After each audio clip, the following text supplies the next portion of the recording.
तिरुपति बालाजी के दर्शन की लाइन में एक बेहद ही दुबली पतली औरत संगीता लगी हुई थी। उसकी गोद में उसकी बेटी सानवी थी।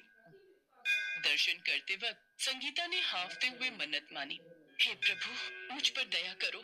मैं कैंसर की मरीज हूँ। मेरा अब अंतिम समय है, पर मैं अपनी बेटी की सलामती के लिए मन्नत मांगने आई हूँ। मैं आज अपने और अपनी बेटी के बाल आपको अर्पण करने आई हूँ। मैंने सुना है कि आप 10 गुना लौटाते हो, धन संपदा की कमी नहीं रहने देते। आप मेरी बेटी को सुखी रखना प्रभु, आप मेरी बेटी को सुखी रखना। संगीता ने अपने और अपनी बेटी के बाल वहां अर्पण कर दिए और वहां से चल दी। मंदिर से बाहर निकलते हुए उसे चक्कर आए और वो वहीं गिर गई। उसकी वहीं पर मौत हो गई। बेटी रोने लगी। संगीता की लाश के पास लोगों की भीड़ लग गई।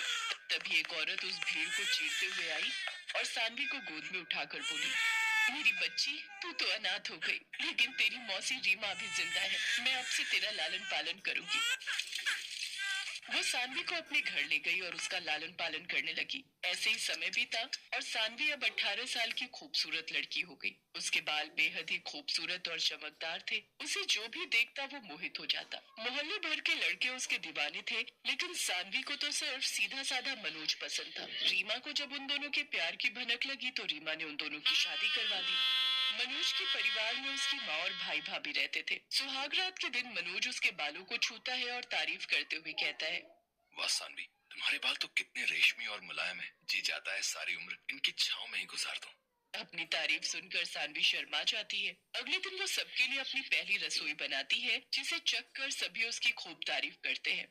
नई बहू के घर में आने से हर कोई उसके बालों की सुंदरता और उसकी ही तारीफ करते रहते, जिससे उसकी जेठानी को बड़ा बुरा लगता। जब से ये महारानी इस घर में आई है, मेरी तो कोई वैल्यू ही नहीं रह गई है। बड़ा घमंड है ना इस अपने लंबे बालों पर। लगता है इसका घमंड तोड़ने का वक्त आ गया है। अब तो इसे मजा चखाना ही होगा। अनुराधा बाजार से एक ऐसा केमिकल लाती है जिसे लगाते ही सारे बाल झड़ जाते हैं। अनुराधा उस केमिकल को सानवी के शैम्पू में मिला देती है। सानवी जब उससे अपने बाल धोती है तो 3 दिन में ही उसके सारे बाल झड़ जाते हैं और वो गंजी हो जाती है। हे भगवान, ये मेरे बाल, ये कैसे हो गया? अब मैं क्या करूंगी? मनोज जी तो मुझे मेरे बालों की वजह से ही पसंद करते थे, लेकिन अब मैं क्या करूंगी? लेकिन वो बिल्कुल गलत थी। मनोज ने जब उसे देखा, सानवी, मैंने प्यार तुमसे किया है, तुम्हारे बालों से नहीं। तुम मुझे आज भी उतनी ही पसंद हो जितनी पहले थी। और तुम चिंता मत करो, मैं तुम्हारे लिए फूलों वाला स्कार्फ ले आऊंगा, तुम उससे पहन लेना। मनोज उसके लिए फूलों वाला स्कार्फ ले आया। एक रोज सानवी जंगल में लकड़ियां लेने गई हुई थी, जहाँ तेज हवा चलती है और उसका स्कार्फ हवा में उड़ता हुआ कहीं चला जाता है। ये देख सानवी रोने लगती है। कुछ देर बाद वहाँ एक साधु आते हैं जो सानवी से उसके रोने का कारण पूछते हैं। सानवी सारी बात बताती है। वो साधु बाबा उसके सिर पर हाथ रखते हैं और उसे आशीर्वाद देते हैं। बेटी, अब से तेरे सारे गम दूर हो जाएंगे। देखते ही देखते सानवी के सर पर पहले की तरह बेहद ही चमकदार और खूबसूरत बाल आ जाते हैं। बेटी, अब से तेरी ये चोटी कोई आम चोटी नहीं, बल्कि जादुई चोटी होगी। आपका बहुत बहुत शुक्रिया बाबा। घर आकर सानवी सारी बात अपने ससुराल वालों को बताती है, जिससे उसकी जेठानी और सास के मन में लालच आ जाता है। क्या सच में? तो बहू, तू हमें भी जरा अपनी जादुई चोटी का कमाल दिखा। ऐ मेरी जादुई चोटी, दिखा दे अपना कमाल। तो उसमें से काफी सोने की मोहरें बाहर आ जाती हैं। ये देख सब बहुत खुश होते हैं। सास और जेठानी झट से सारी सोने की मोहरें उठा लेती हैं। अब उनके घर में पैसों की कोई कमी नहीं रहती। ऐसे दिन बीतते जाते हैं और उसकी सास और जेठानी हमेशा उसका इस्तेमाल करके अपना मतलब निकालती रहती। ऐसे ही एक रोज, बहू, अपनी चोटी का जादू जरा फिर से तो दिखा।